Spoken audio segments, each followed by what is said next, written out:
que nem a Amanda, né?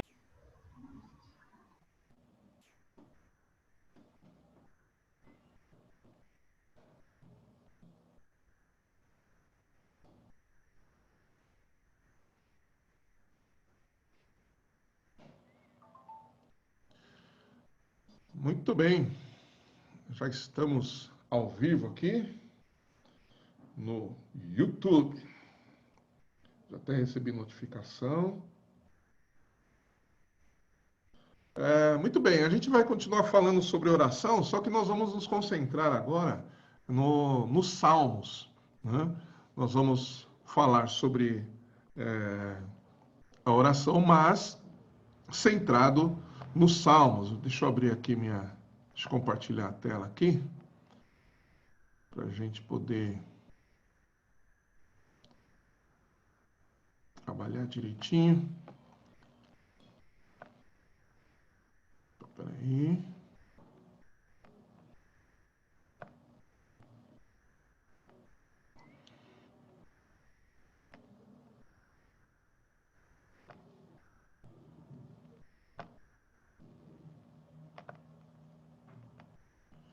Ok, aqui.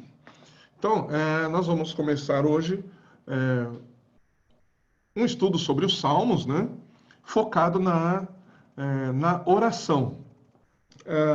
A gente sabe que os Salmos, eles são utilizados, né, na Bíblia e na própria liturgia da igreja, também como adoração.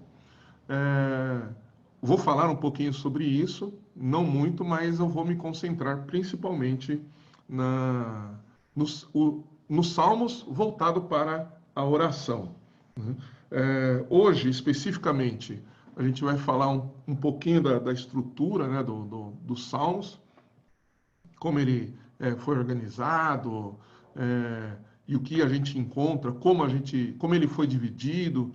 Então, basicamente, a gente vai trabalhar nesses conceitos, né, dos Salmos aqui, que é uma coisa bem interessante e que nos ajuda muito, inclusive, para nós nos organizarmos quando a gente quer orar, né, o salmo, utilizando os salmos para a oração.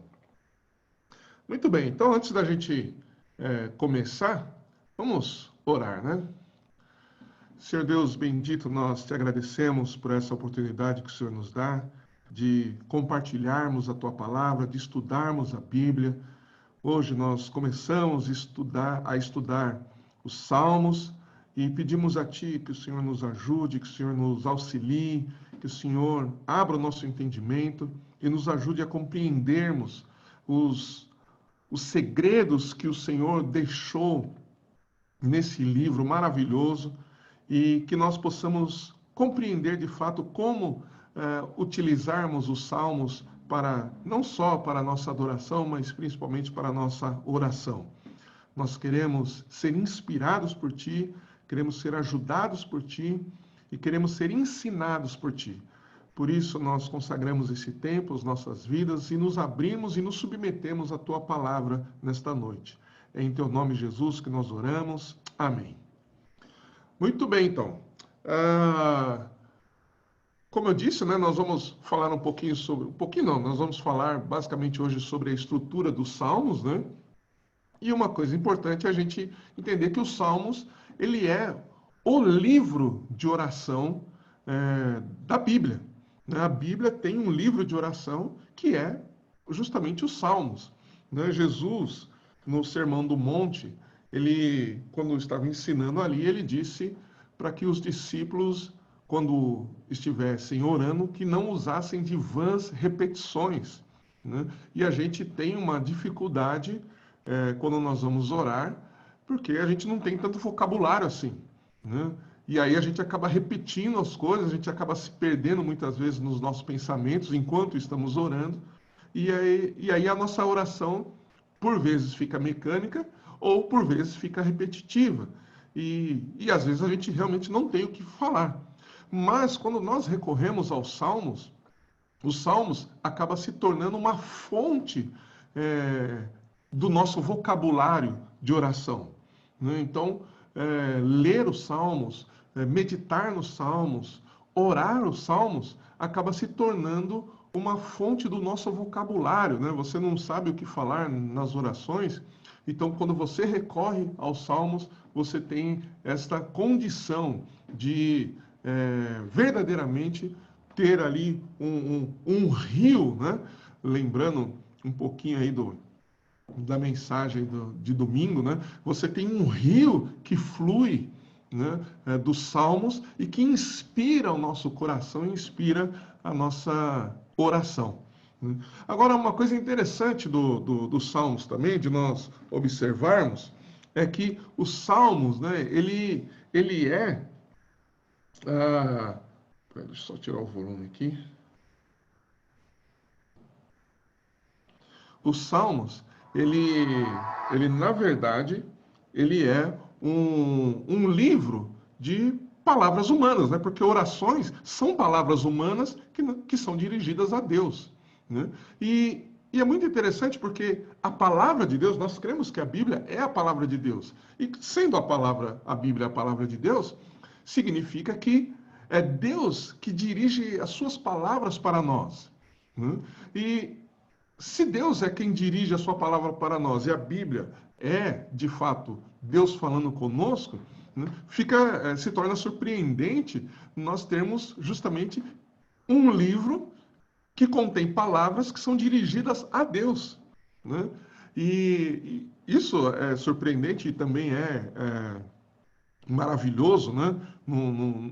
Em todos os sentidos, porque se a Bíblia é a palavra de Deus e o livro dos Salmos é considerado um livro de oração e as orações são palavras humanas dirigidas para Deus, nós podemos aí pensar em algumas coisas que são bastante significativas. Primeiro, as palavras que nós usamos quando oramos e utilizamos os Salmos para orar, as palavras que nós usamos, elas são inspiradas pelo próprio Deus. Nós vamos ver daqui a pouco que a oração dos Salmos, ela é uma oração que o próprio Jesus fez, né? A maioria dos Salmos, nós vamos ver daqui a pouco também, foram escritas por Davi. E Davi, né, segundo o que a própria Bíblia ensina, ele é, humanamente falando, né, Jesus é da descendência de Davi. Ele é da linhagem de Davi. Né? Então, Jesus, sendo da linhagem de Davi, ele próprio ora também os Salmos, o próprio Jesus ora os Salmos e inspira Davi, né? Nessa quase que loucura, né? Das Escrituras, né? Que a gente humanamente não consegue compreender tão claramente assim, porque o próprio Davi disse, né? Que ele ora, né, ao seu Senhor e ele é o pai do seu Senhor, né? Na sua linhagem, né? Seguindo a linhagem. Então, pensando dessa forma, que Jesus, que é o criador de Davi, é o pai de Davi, mas, humanamente falando, Davi, ele é aquele que gerou Jesus. Jesus, então, ele inspira Davi. Então, as palavras que Davi utiliza para orar, apesar de serem palavras humanas, são palavras que o próprio Jesus inspirou a Davi.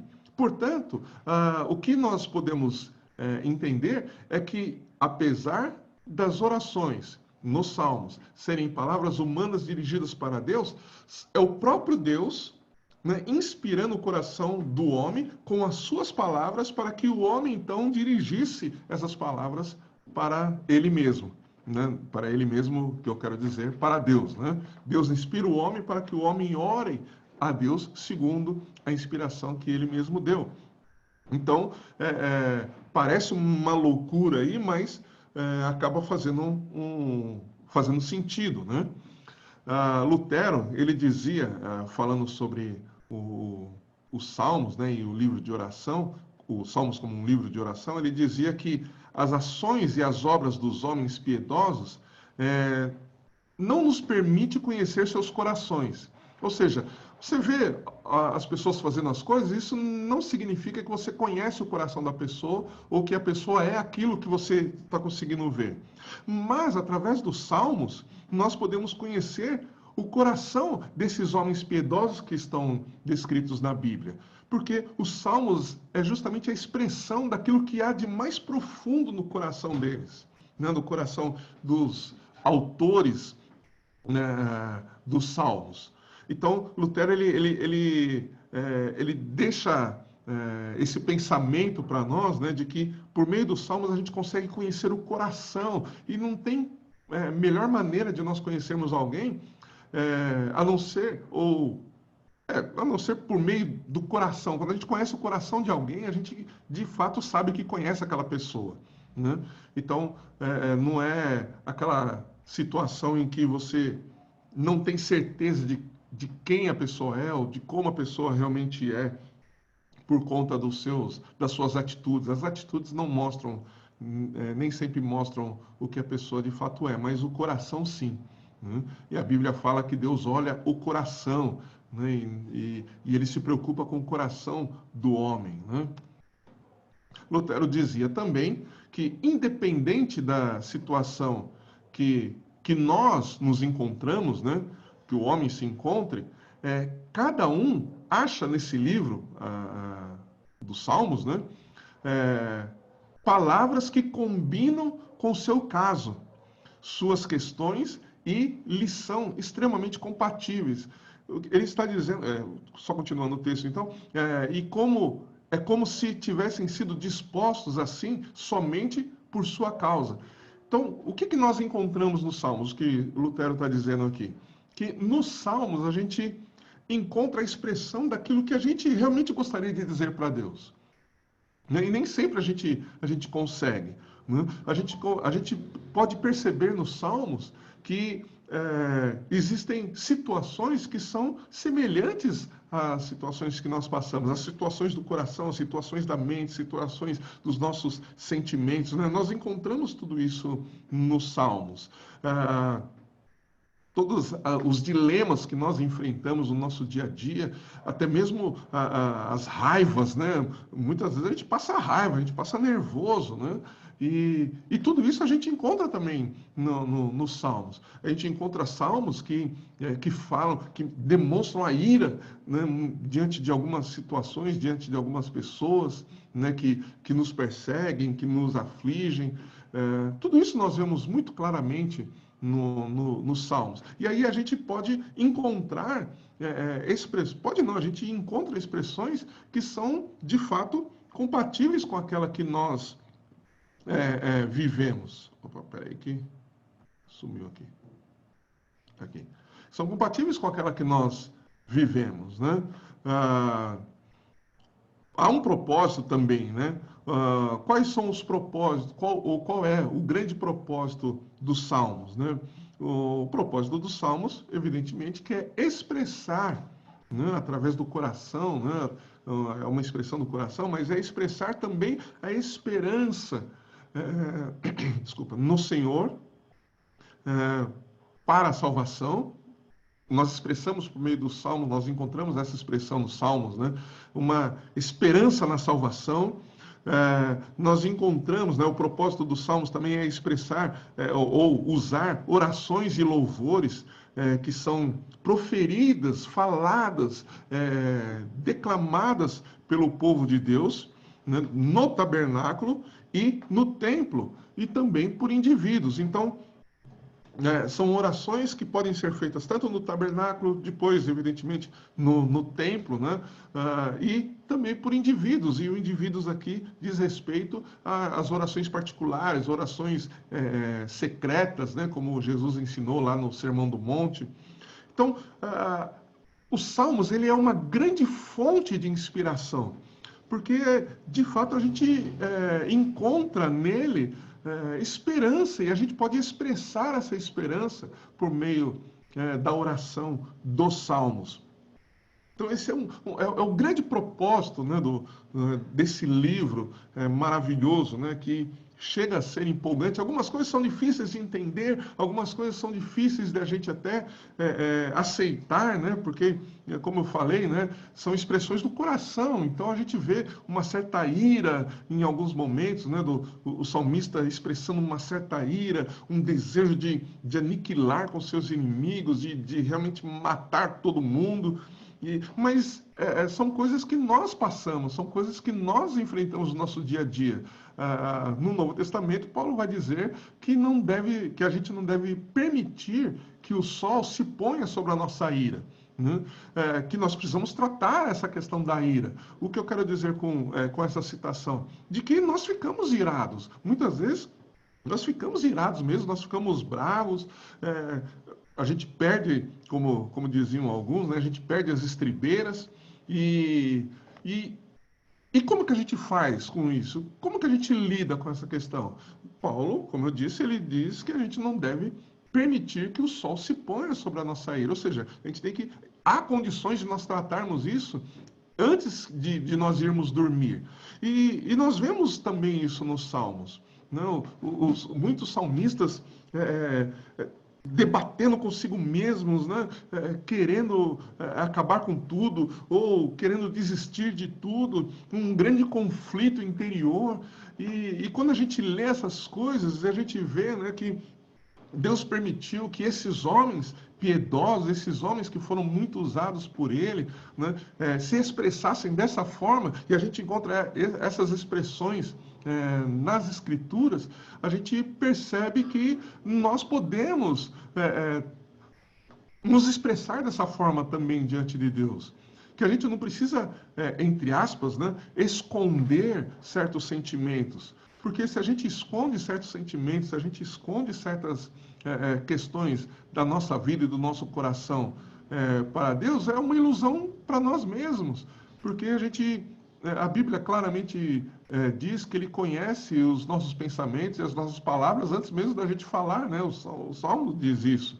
Né? Nós já citamos esses salmos quando nós estávamos estudando a oração modelo. Mas, assim mesmo, Deus não só espera, como Ele nos motiva a colocarmos isso diante dEle, justamente para que Ele possa tratar com essas coisas no nosso coração e nos livrar desses sentimentos que não provêm dEle e que não devem estar em nosso coração. Né?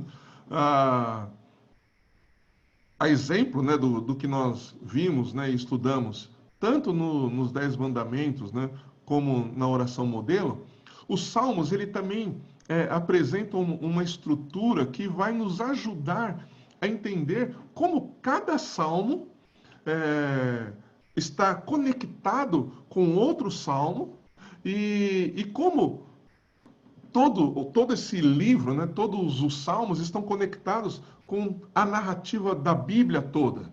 Né? Às vezes a gente lê os salmos, né, e a gente tem a impressão de que não há conexão entre eles. A gente tem a impressão de que os salmos eles estão meio soltos ali e cada um fala de um assunto que não tem a ver com o outro salmos e aí a gente acaba encarando cada salmo de forma individual. É claro, cada um tem sim a sua individualidade, mas eles têm uma conexão.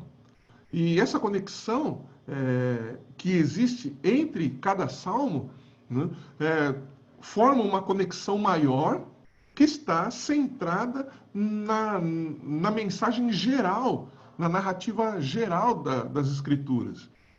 E conhecer essa estrutura nos ajuda a perceber onde que estão essas conexões e como essas conexões estão ligadas em tudo aquilo que a Bíblia fala, na mensagem geral da Bíblia. Por isso, nós vamos observar alguns desses elementos, né, estruturais das Escrituras, ou dos Salmos, para a gente compreender um pouquinho melhor. Vamos lá. Os Salmos, eles estão divididos em 5 livros. né? Esses 5 livros são compostos dessa forma aí como está na sua tela. O livro 1, ele vai do Salmo número 1 ao Salmo 41. O livro 2, ele vai do Salmo 42 ao 72. O 3, do 73 ao 89. O 4, do Salmo 90 ao 106. O Eric, tem alguém querendo entrar aqui, ó.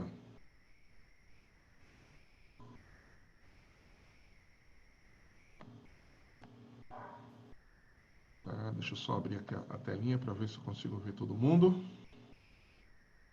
Isso, minha amiga Jordana, seja bem-vinda, minha querida. Nós estamos falando aqui, estamos começando a falar aqui sobre a estrutura dos Salmos, né? Então, os Salmos, eles são divididos em 5 livros, tá? Então, esses 5 livros são dispostos dessa forma, como você está vendo aí na sua tela, né? Algumas pessoas, né, alguns estudiosos, principalmente os estudiosos mais antigos, né, eles tentaram forçar uma associação entre esses 5 livros, né, que eu mostrei aqui para vocês. Deixa eu colocar de volta aqui. Esses 5 livros, eles tentaram forçar uma associação entre esses 5 livros com a Torá, né? A Torá, você sabe que é o conjunto dos 5 primeiros livros da Bíblia, né? A Torá, para nós, a gente está mais familiarizado com o nome Pentateuco, né? Que são os primeiros 5 livros da Bíblia. Então, esses estudiosos passados tentaram forçar uma associação, dizendo que esses 5 livros estavam cada um relacionados com um dos livros da Torá, do Pentateuco, né? Mas esta relação não tem como ser comprovada, nem teologicamente, nem tecnicamente, nem gramaticalmente e muito menos historicamente, né? Não tem como fazer essa associação entre os 5 livros da Bíblia com cada livro do Pentateuco, né? E essa tentativa é, de fato, inútil. Entretanto, né, a gente pode pensar de uma outra maneira. Primeiro, a Torá, o que significa a Torá? Eu já falei que a Torá é o conjunto dos 5 primeiros livros da Bíblia, né? Mas a palavra Torá, ela é uma palavra hebraica que significa lei. Então, a palavra Torá significa lei, ok? Esta palavra, ela deriva de um termo que significa ensinar. Então, a palavra Torá significa lei, e ela deriva de uma palavra hebraica, de uma outra palavra hebraica que eu não coloquei aqui, que significa ensinar. Portanto, a Torá de Yahvé é o ensino, a instrução, a sabedoria de vida que vem do Senhor. Então, o Pentateuco, né, que é a Torá, significa isso. É o ensino de Deus. É o ensino de Deus, a instrução de Deus, é a sabedoria de Deus para a vida de quem vem até o Senhor, e é algo que parte de Deus para conduzir aqueles que se achegam a Ele. Ok? Deu para entender? Então, se a gente pensar dessa maneira, então sim, a gente pode fazer uma associação, uma correlação entre os 5 livros dos Salmos com a Torá, mas somente dessa maneira, pensando que, assim como a Torá é o ensino, a instrução, a sabedoria de vida que vem do Senhor, os Salmos, os 5 livros dos Salmos também trazem esse ensino, instrução, sabedoria e sabedoria de vida que vem do nosso Senhor. Ok? A gente também pode observar no livro dos Salmos que há ordenação proposital, ou seja, eles foram ordenados de uma forma proposital, de uma forma inteligente, ainda que, como eu disse, a gente pode não entender claramente como que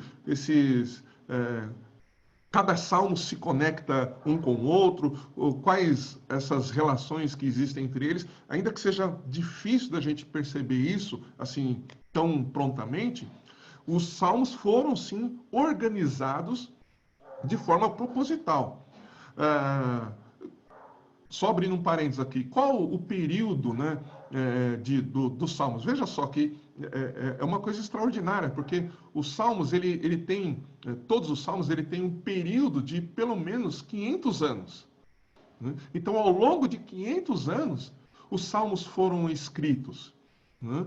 E, e ao longo e logo após, né? Logo após não, mas durante esses cinco séculos, né? Houve uma primeira organização, né? Dos salmos, e mais depois aprove a Deus, em sua soberania, em sua sabedoria, inspirar outros a escreverem para escreverem outros salmos, para incluí-los também dentro desses 5 livros, né? Então, num período de 500 anos, foram escritos muitos salmos, e desses salmos, eles foram concentrados em 5 livros e organizados. Deus inspirou a organização desses salmos, de maneira que eles tivessem uma ordem segundo aquilo que Deus predeterminou. Né? Mais uma vez, eu quero trazer aqui à memória aquilo que a gente estudou na oração modelo, quando eu apresentei ali a questão do tabernáculo, né? Vocês lembram que eu coloquei até ali o desenho do tabernáculo, né, de Moisés, e como que, do ponto de vista de Deus, né, o tabernáculo e toda a organização ali das posições, como Deus olhava, Deus olha, quando Deus olhava para o tabernáculo, ele via a cruz. Né? Mesmo a disposição das tribos, né, no entorno ali do tabernáculo de Moisés, do ponto de vista de Deus, ele via a cruz. Né? Eu estou citando isso novamente porque os salmos, por ter uma estrutura organizada por ele, ordenada por ele, se tornam também um tipo de modelo, que é um modelo de oração, né? Lembrando do que Jesus nos ensinou. E esse modelo faz com que, quando nós observamos da maneira como Deus organizou, como Deus ordenou todas essas coisas, faz com que a gente perceba como o próprio Deus olha para os salmos e como ele vai olhar para a maneira como nós nos relacionamos com os salmos. Entende? Então, nesse momento, o que eu quero colocar aqui é que os salmos eles não estão colocados aleatoriamente e eles não foram organizados de uma maneira que não faz sentido. Faz um sentido, sim.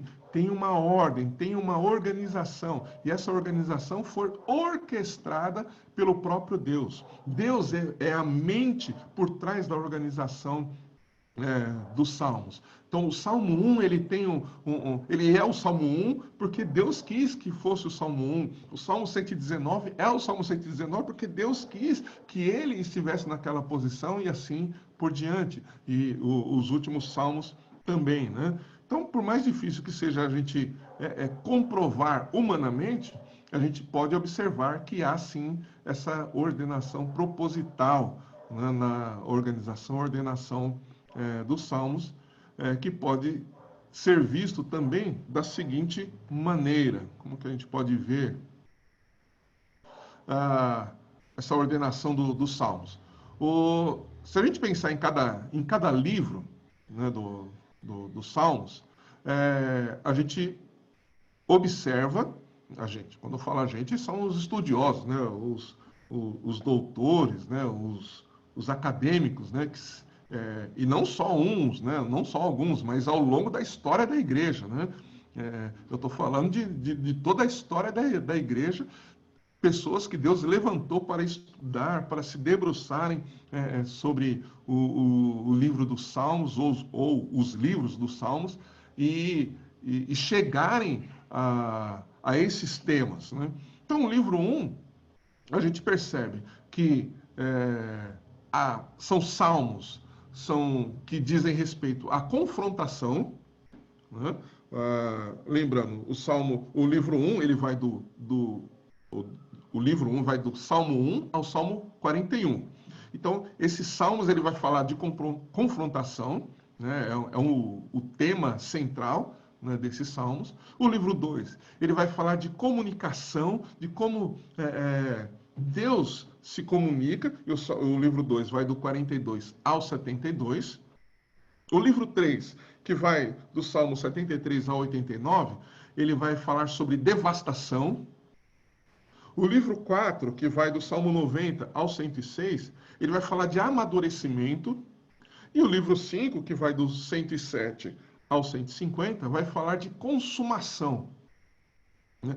Então, esses temas, eles têm uma ordem, não vou dizer absoluta, que é uma ordem cronológica absoluta, mas tem uma ordem coerente que o próprio Deus estabeleceu.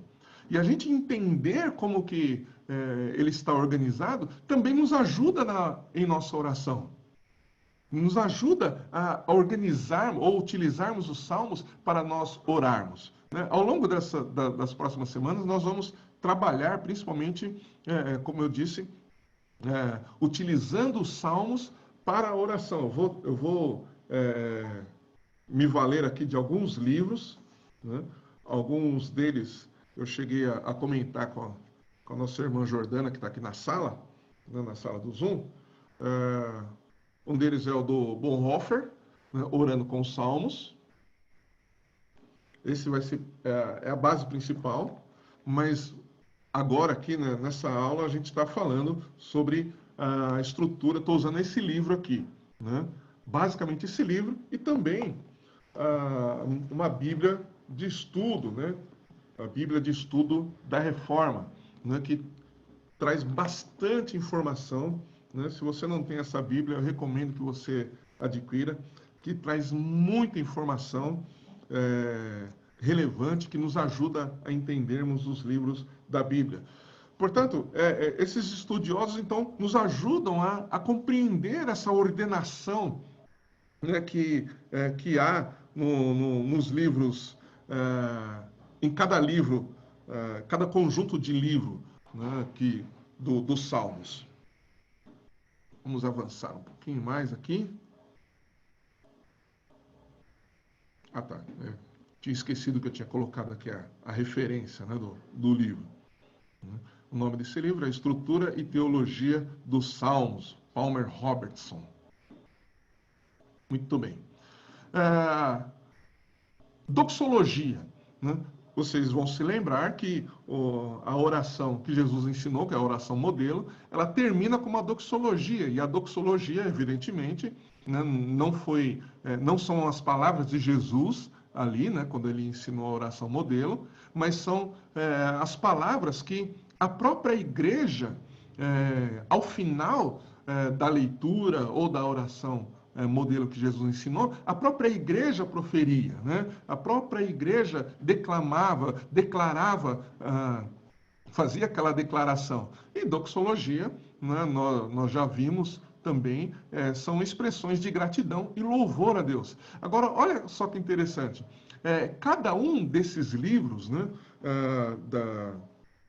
dos Salmos, no final deles, no final de cada um, termina com uma doxologia, termina com uma expressão de gratidão e louvor. Então, o livro 1, né? Deixa eu só mudar uma coisinha aqui para eu poder enxergar. Então, o livro 1, o final do livro 1, que termina no Salmo 41, verso 13, termina de que maneira? Bendito seja o Senhor, Deus de Israel, de eternidade a eternidade. Amém e amém. Fim do livro 1. O final do livro 2 termina como? Salmo 72, 18. bendito seja o Senhor Deus, o Deus de Israel, o único que faz maravilhas. Né? Eu gosto de brincar com esses salmos, né? E esses dias o Eric também brincou com esses salmos aí, né? O único que faz maravilhas, né? Na verdade tem um outro salmo que fala assim, na verdade tem uma outra versão que diz, aquele que só faz maravilhas, né?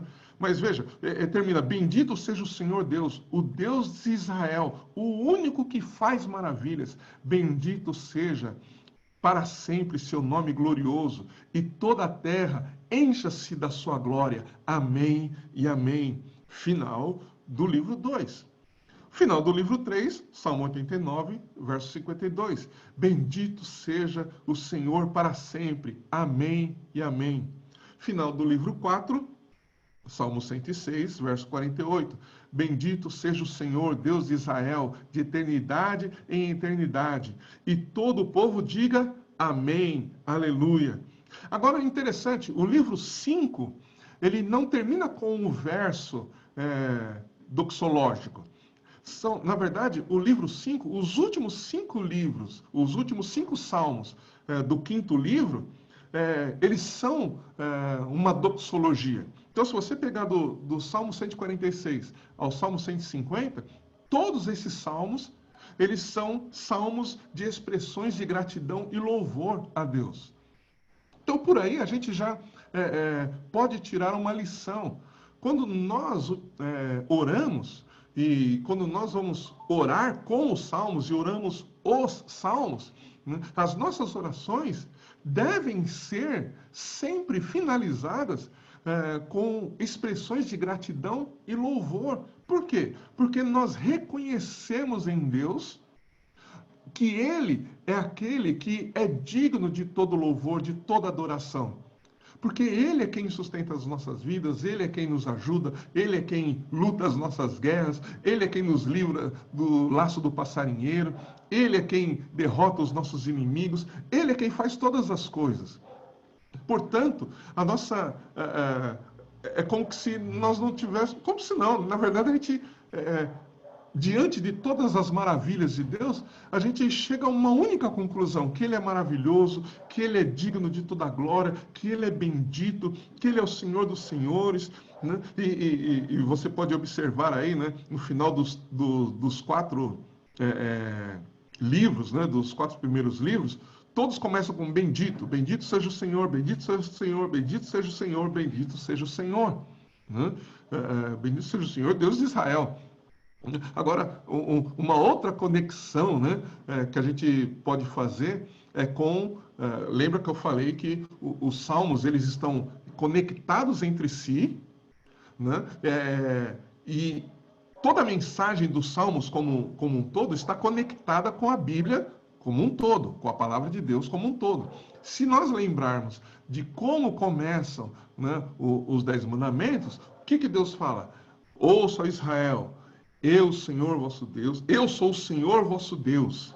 Eu sou o Senhor vosso Deus. Então, bendito seja o Senhor, Deus de Israel. Hoje nós podemos dizer, bendito seja o Senhor, o nosso Deus. Mais uma vez, fazendo outra conexão com a oração modelo.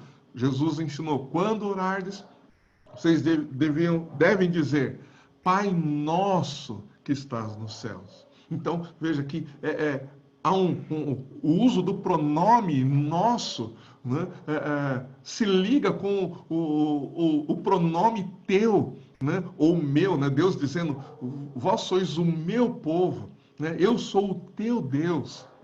Né? E nós dizemos, tu és o nosso Deus, tu és o nosso Pai. Então, bendito seja o Senhor, nosso Deus, o nosso Pai, que é de eternidade a eternidade, enfim, todos esses termos que nós vemos aqui. Né? Para mim isso é fantástico, né? O livro 5 termina de uma forma...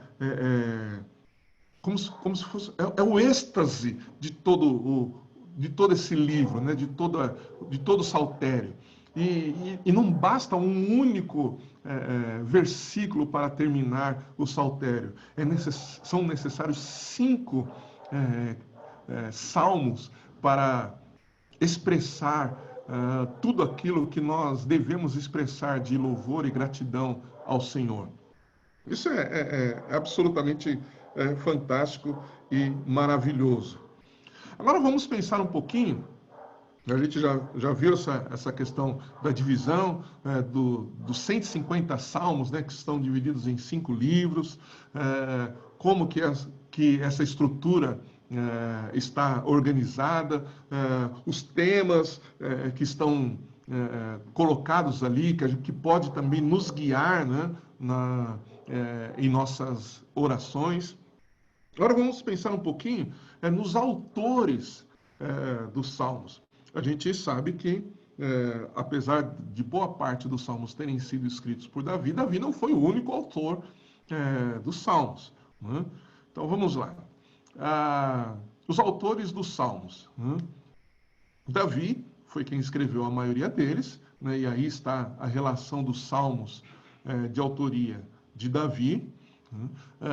Todos esses salmos normalmente vêm com um título, né? Salmo de Davi. Né? Alguns, principalmente no passado, né?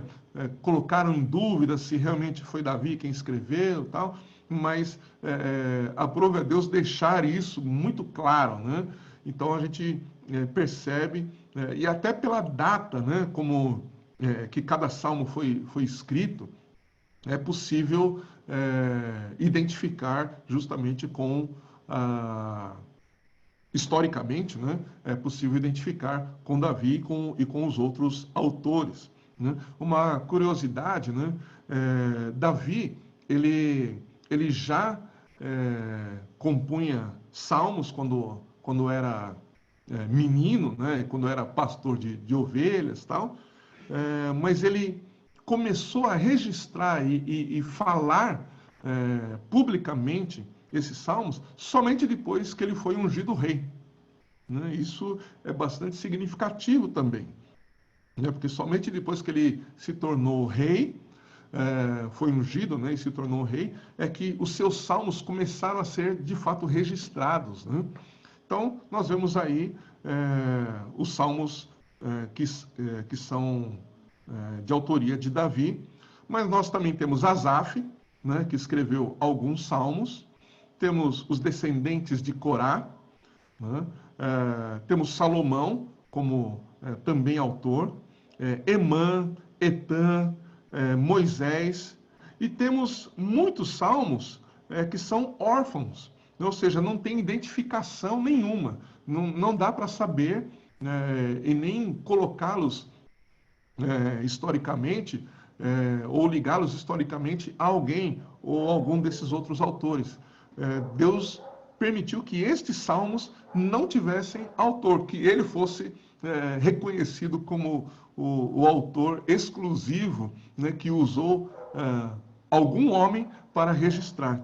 Né? Mas isso é muito interessante. Então, alguns salmos, aí, o Salmo número 1, o Salmo número 2, enfim, toda essa relação que você está vendo aí na sua tela. Né? São salmos que não têm identificação de autor, por isso são chamados de salmos órfãos. Apesar disso, evidentemente que eles não são órfãos, porque o próprio Deus é o autor destes salmos. Continuando, então, ainda pensando em toda essa estrutura, tudo isso para a gente fundamentar, tá? Como que os salmos foram estabelecidos, inspirados, e como que eles foram organizados por Deus, para que a gente possa usar toda essa estrutura também para orientar as nossas orações. Depois, se você quiser, você pode deixar aí uma mensagem, ou você que está aqui no Zoom com a gente, pode deixar no chat aí, falar, eu quero, aí você deixa o seu e-mail aí. Se você está nos acompanhando pelo YouTube, pode deixar uma mensagem aí com seu contato, né, de preferência e-mail, e aí eu passo todos esses gráficos, não, né, essas planilhas com essas classificações aí para você ter como orientação e de fácil acesso aí para você. Né?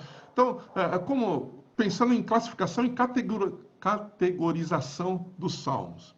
Né? Os salmos eles podem ser classificados dessa maneira como está aí, né? Salmos de lamento, lamentos individuais, né? E aí nós temos as relações de todos os salmos que são de lamentos individuais, lamentos da nação. Veja só, a Bíblia no Novo Testamento diz que nós devemos nos dar uma ordem, né? Paulo nos dá uma ordem de nós orarmos pela nossa nação, de orarmos pelas autoridades. E aqui nos Salmos nós encontramos muitos, muitos salmos mesmo, né, que falam justamente de orações e lamentos da nação. Então, nós podemos utilizar esses salmos como base para orarmos pela nossa nação e pelas autoridades. Então, temos aí os lamentos da nação, né? Temos os salmos individuais de ações de graças, né? Como eu disse, muitas vezes a gente não tem vocabulário, a gente não sabe o que falar, a gente não sabe o que dizer. Então, pegue esses salmos de ações de graças, leia e ore esses salmos, né?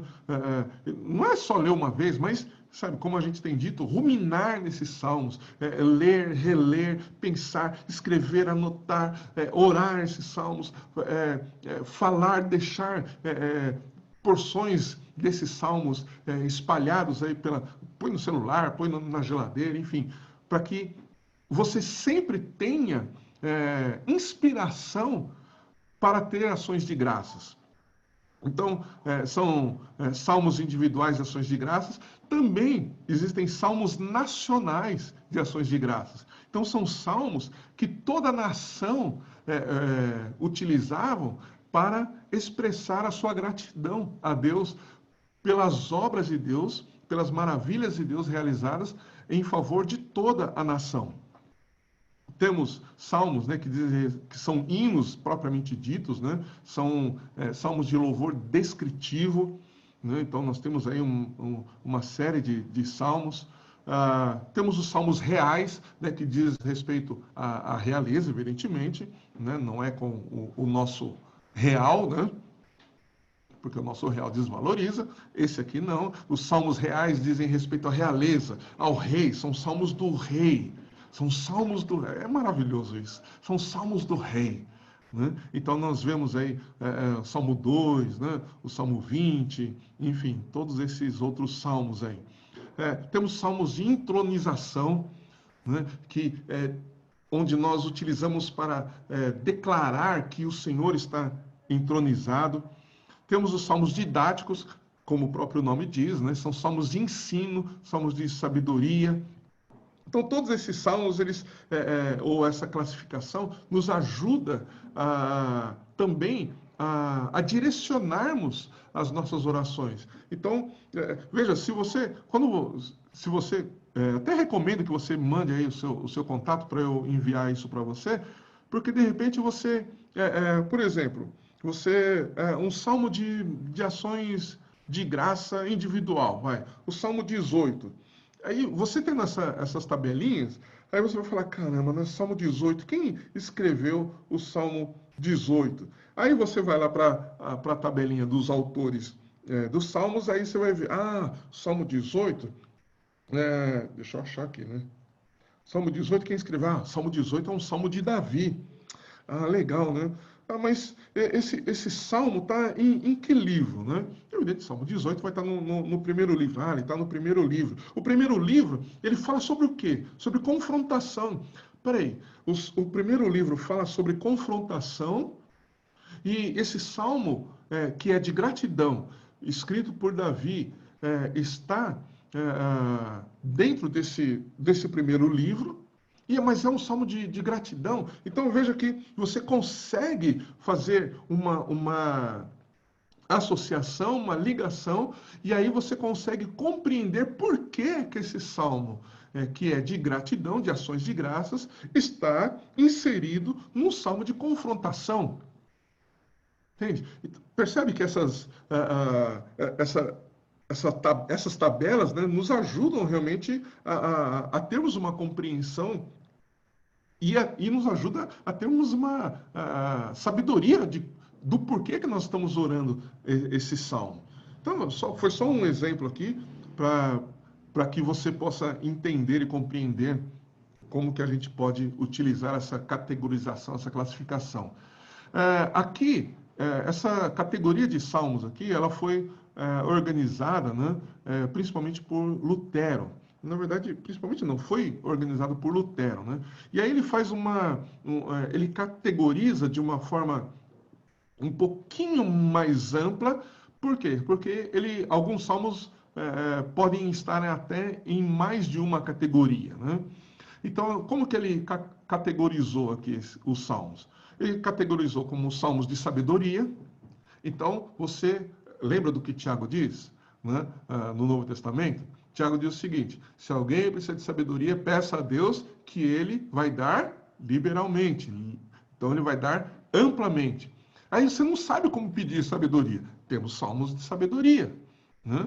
Temos outros livros de sabedoria na Bíblia, né? Eclesiastes é um livro de sabedoria e tal. Mas você quer utilizar os salmos para pedir para que o Senhor te dê sabedoria. Então você tem aí a categorização, né? A classificação dos salmos que falam ou que nos conduzem à sabedoria, ou transmite sabedoria, ou nos ajuda a pedir ao Senhor, nos orienta de como nós podemos buscar sabedoria dos céus, né? Temos os salmos reais e messiânicos, né? Como Lutero classificou aí, e dentro desses salmos reais e messiânicos estão alguns salmos de entronização, temos os salmos de lamentos individuais e os lamentos da comunidade, temos os salmos imprecatórios, né?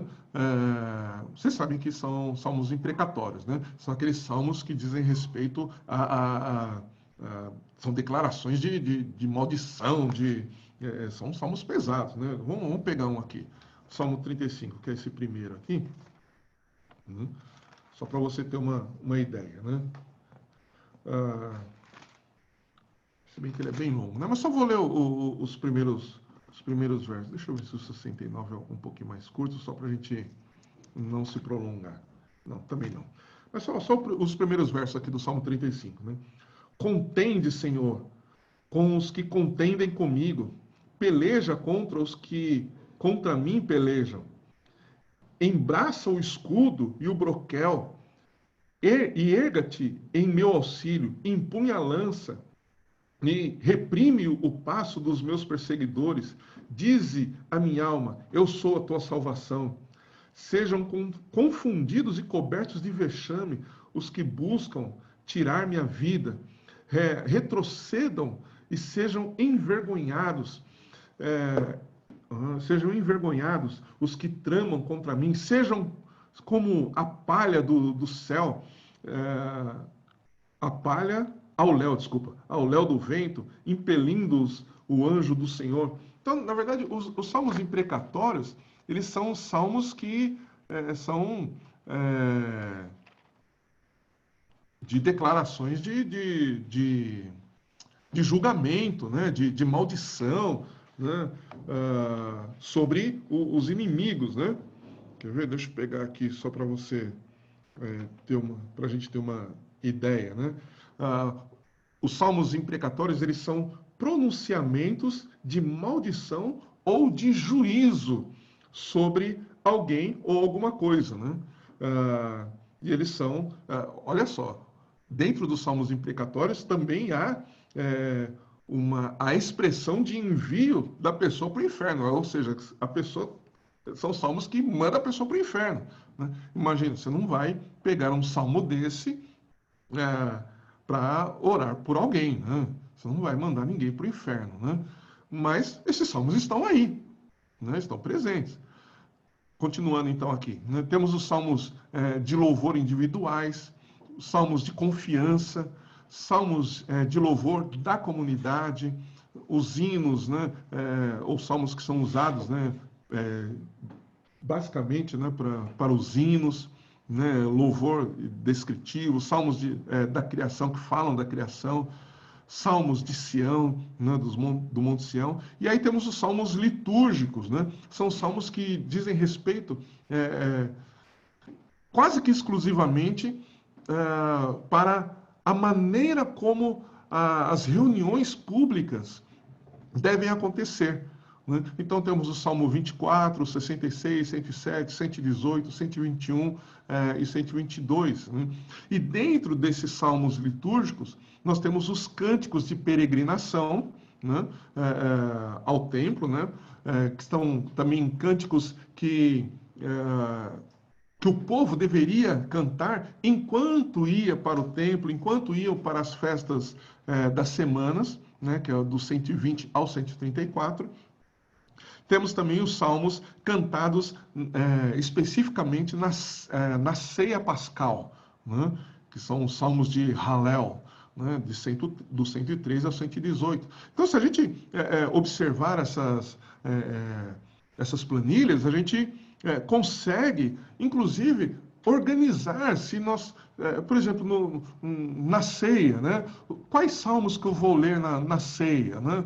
Durante a ceia? Nós temos aí os salmos que são cantados na ceia. Então, o Salmo 103 a 118 nos auxilia nisso tudo.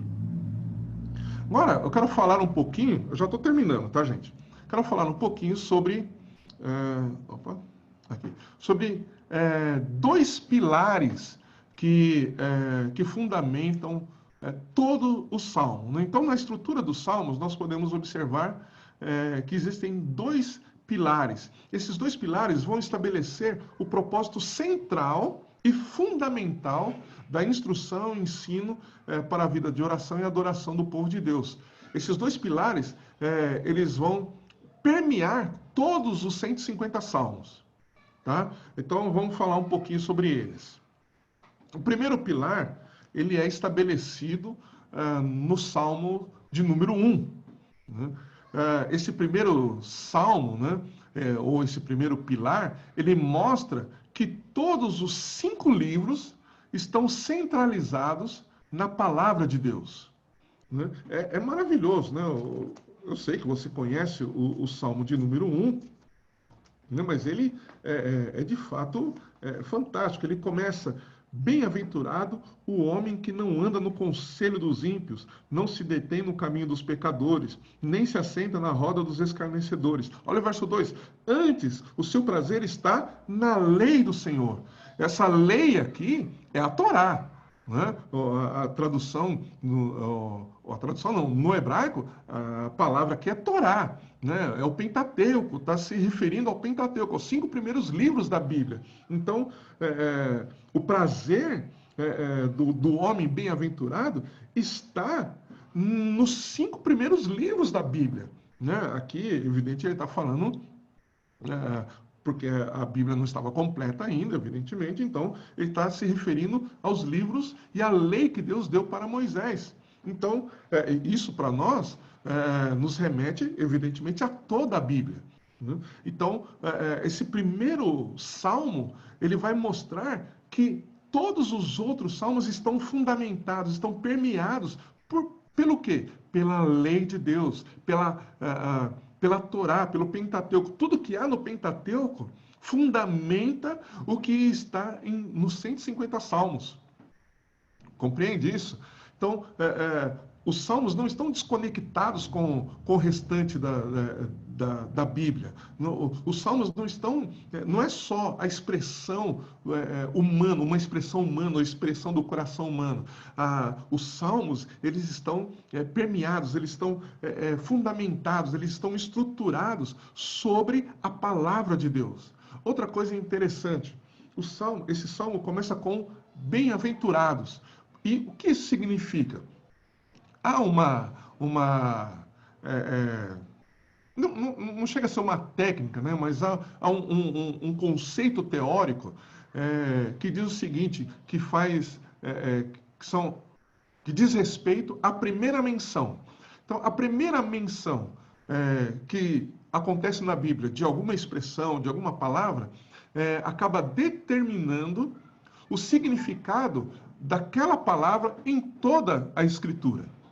Então, os salmos, o fato dos salmos começarem com a bem-aventurança, qual a mensagem que Deus está trazendo para nós? Ele está trazendo a mensagem de que todos os salmos têm como propósito levar o homem a ser bem-aventurado. Então, tudo que a gente vê nos Salmos está fundamentado na palavra de Deus, e esse fundamento tem como propósito nos abençoar. O que Deus quer é nos abençoar. Agora, olha só como aquilo que eu disse, né? Que o que cada salmo está conectado consigo com outros salmos e toda a mensagem dos salmos, dos 150 salmos, estão conectados com a mensagem de toda a Escritura. Quando Jesus começa no Sermão do Monte, né, conhecido como Sermão do Monte, como que ele começa? Ele começa com bem-aventuranças. Ele começa, são 5 versículos ali, os 5 primeiros versículos do Sermão do Monte são as bem-aventuranças, mostrando que a observação de tudo aquilo que Jesus iria ensinar ali e ensinou naquele sermão, tem como propósito abençoar aquele que observa, aquele que se submete aos ensinos e à palavra de Deus, né? As palavras de Jesus. A mesma coisa nos Salmos aqui. Os Salmos começam com bem-aventuranças e a bem-aventurança é o propósito central de todos os Salmos, de todos os 150 Salmos. E esse é o primeiro pilar, então, que nós vemos, né? Porque é o pilar que expõe, esse pilar também expõe o contraste existente entre o justo e o ímpio, né? Por quê? Porque tanto o justo como o ímpio, eles vão ser julgados por suas respostas à lei, por suas respostas à palavra de Deus, por suas respostas ao ensino e à instrução de Deus. De acordo com a resposta que cada um de nós dá ao ensino, instrução e à palavra de Deus, isso vai nos conduzir para um julgamento. A gente pode perceber também que há uma progressão nisso, né? Por quê? Porque o Salmo 1, ou no Salmo 1, a gente percebe o seguinte, que a submissão e obediência conduzem progressivamente às bem-aventuranças. E a insubmissão e desobediência conduzem ao declínio progressivo até a perdição eterna. Por quê? Porque o ímpio, ao invés de ter prazer na lei de Deus e meditar nela de noite, o que o ímpio prefere? Ele prefere andar no conselho dos ímpios, ele prefere se deter no caminho dos pecadores e ele prefere se assentar na roda dos escarnecedores. E isso vai levando ele progressivamente a um declínio até que ele se perca totalmente. Ao contrário disso, o justo, ele tem prazer na lei de Deus, ele tem prazer na palavra de Deus. E porque ele tem prazer na palavra de Deus, ele progressivamente vai recebendo do Senhor, experimentando, na verdade, né? Ele vai experimentando de Deus bênçãos atrás de bênçãos. Mais uma vez eu quero fazer uma conexão com o que as Escrituras dizem. Deuteronômio diz que Deus, ele determinou, ele estabeleceu que as bênçãos corram atrás daqueles que buscam obedecer às Escrituras. Então, quando nós buscamos obedecer às Escrituras, quando nós nos empenhamos e perseveramos na obediência da palavra de Deus, Deus dá ordem para que as bênçãos nos alcancem. Então, a gente vê muita gente correndo atrás de bênção e nunca alcança. Por quê? Porque as bênçãos estão relacionadas com a obediência e submissão à palavra de Deus. É Deus quem abençoa, é Deus quem dá ordem para que as bênçãos alcancem os justos. E o prazer do justo, olha só, entenda o que eu vou dizer. O prazer do justo não está em ser abençoado. O prazer do justo está em agradar a Deus na obediência, pela obediência à sua palavra. Por isso ele é abençoado, por isso ele é bem-aventurado. E conforme ele caminha na obediência, conforme ele tem prazer no Senhor, conforme ele tem prazer em obedecer a Deus e à lei do Senhor, Deus o abençoa cada vez mais. É progressivo, é cada vez mais profundo. Então, tudo que ele põe a mão é abençoado. Porque ele não está atrás de ser bem-sucedido, ele está atrás, o seu desejo, o seu propósito é agradar a Deus, o seu propósito é é gerar prazer no coração de Deus. Não é simplesmente ser abençoado. Por isso que ele é abençoado. Então, uma vez que a Torá, né, o Pentateuco, é um ensino, instrução e a sabedoria de vida que vem do Senhor, ela revela a vontade de Deus para o bem-estar dos seres humanos, feitos, né, à sua imagem e semelhança. O segundo pilar, né, a gente vê no Salmo 2, né, que é também o pilar que vai permear todos os 150 salmos. Esse pilar está centrado no Messias, né, no Rei. É um salmo real, né? E no estabelecimento do seu reino eterno, caracterizado pela aliança do Senhor com Davi. Então, nesse salmo, né, no salmo de número 2, todos os reis, o que a gente vê? A gente vê todos os reis e governantes da terra, a gente vê que todos os reis e governantes da terra devem servir ao Senhor e reverenciar o Filho. A mensagem do Salmo 2 declara um reino e governo perpétuo. Né? Então, todo o saltério, então, está permeado por essa mensagem. Existe um rei, há um rei que está caracterizado por Davi, evidente que por outros reis, mas principalmente por Davi nos Salmos, né? Mas esse rei Davi, ele é sombra do verdadeiro rei, que é Jesus. Jesus é o verdadeiro rei.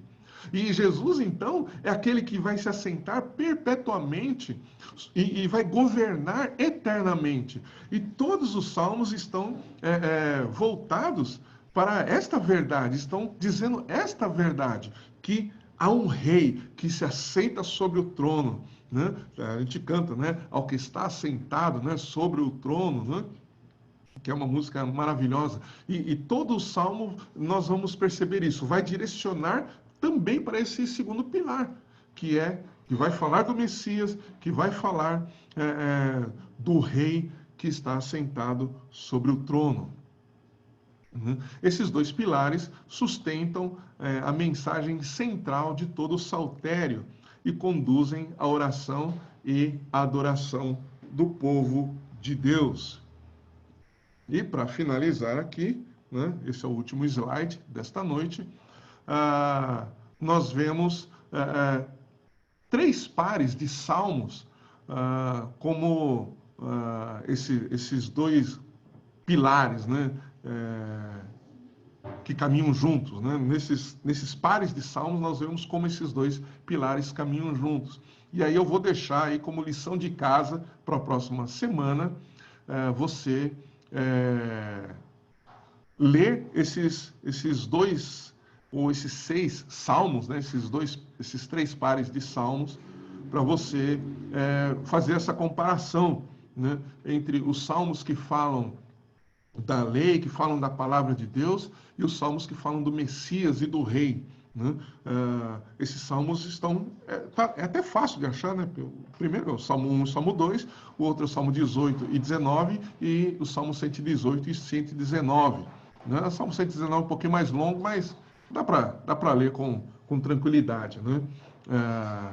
Fecha a porta ali para mim, por favor. Ok? Então, para que a gente possa... Fica como lição de casa aí, para você ler esses 6 salmos e você, então, conseguir compreender o que nós estudamos aqui hoje. Amém? Então é isso. É o que eu tinha para compartilhar hoje. Deixa eu tirar meu compartilhamento de tela aqui.